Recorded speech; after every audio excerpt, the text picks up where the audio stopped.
Gujarat SR മാച്ചാണ് ഇന്ന് നേർക്കുനേർ വന്നത്. ഈ മാച്ചിൽ ഹൈദരാബാദ് തോറ്റിരിക്കുകയാണ്. ഗുജറാത്ത് 168 റൺസാണ് എടുത്തിട്ടുണ്ടായിരുന്നത്. എന്നാൽ മറുപടി ബാറ്റിംഗിൽ SRH 86 റൺസിന് ആൾ ഔട്ടായി. ഇന്ന് ഗുജറാത്ത് ജയിച്ചപ്പോൾ വലിയ മാറ്റമാണ് പോയിന്റ് ടേബിളിൽ വന്നിരിക്കുന്നത്. ചെന്നൈ, രാജസ്ഥാൻ, RCB ടീമുകൾക്ക് സന്തോഷ വാർത്തയാണ് എത്തിയിരിക്കുന്നത്. ഇപ്പോൾ IPLലെ ലേറ്റസ്റ്റ് പോയിന്റ് ടേബിളാണ് ഇന്നത്തെ വീഡിയോയിൽ നോക്കുന്നത്. ഇതുപോലുള്ള IPL ന്യൂസിനായി മറക്കാതെ സബ്സ്ക്രൈബ് ചെയ്യുക. നിലവിൽ മുംബൈ, ഡൽഹി, ലക്നൗ ഈ ടീമുകൾ പുറത്തായിരിക്കുകയാണ്. ഇനി ഇവർക്ക് കയറി വരാൻ സാധ്യത കുറവാണ്. നിലവിൽ പ്ലേ ഓഫിന് വേണ്ടി 7 ടീമുകളാണ് മത്സരിക്കുന്നത്.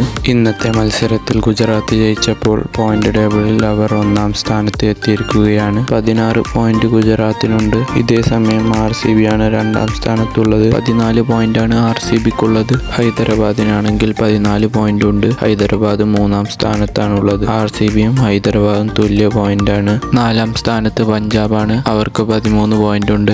ഇനി 5-ാം സ്ഥാനത്ത് ചെന്നൈ ഉണ്ട്. അവർക്ക് 12 പോയിന്റാണുള്ളത്. രാജസ്ഥാനാണ് 6-ാം സ്ഥാനത്ത്. അവർക്കും 12 പോയിന്റാണുള്ളത്. പഞ്ചാബും ചെന്നൈയും തമ്മിൽ 1 പോയിന്റിന്റെ വ്യത്യാസം മാത്രമുള്ളൂ. അതുകൊണ്ട് ആര് കയറുമെന്ന് പറയാൻ സാധിക്കില്ല. 3 ടീമുകളും 11 മാച്ച് കളിച്ചു കഴിഞ്ഞു. അതുകൊണ്ട് രാജസ്ഥാനും പ്ലേ ഓഫിലെത്താം. നിലവിൽ ഇനി ചെന്നൈക്കും രാജസ്ഥാനും 3 മാച്ചാണ് ബാക്കിയുള്ളത്. ആ 3 ജയിച്ചാൽ പ്ലേ ഓഫിലെത്താം. പഞ്ചാബിനും ഇനിയുള്ള മത്സരങ്ങൾ ജയിച്ചാൽ അവർക്കും പ്ലേ ഓഫിൽ കയറാം. അതുകൊണ്ട് ആര് കയറുമെന്ന് പറയാൻ സാധിക്കില്ല. അവസാന മാച്ച് ആയിരിക്കും ആര് കയറുമെന്ന് തീരുമാനിക്കുന്നത്. ചിലപ്പോൾ ഒരേ പോയിന്റ് ആയാൽ നെറ്റ് റൺ റേറ്റ് ആർക്കാണോ കൂടുതൽ അവർ കയറും. ഗുജറാത്തിന് പുറത്താകാൻ സാധ്യതയില്ല.